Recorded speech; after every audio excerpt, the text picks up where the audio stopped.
ટુર્નામેન્ટમાં ભરૂચ જિલ્લા ઉપરાંત અન્ય જિલ્લાઓમાંથી આવેલા લગભગ 100 થી 125 ખેલાડીઓએ men's open, singles doubles, men's intermediate, singles doubles તથા મિક્સ ડબલ્સ જેવી વિવિધ કેટેગરીમાં ઉત્સાહભેર ભાગ લીધો હતો।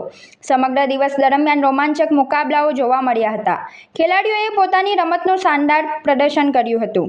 ડિંકયાર્ડ દ્વારા આયોજિત આ ટુર્નામેન્ટે ભરૂચમાં પિકલબોલ રમતને નવી ઓળખ આપી છે। આયોજક ટીમે તમામ ખેલાડીઓ અને સહયોગીઓનો આભાર માન્યો હતો।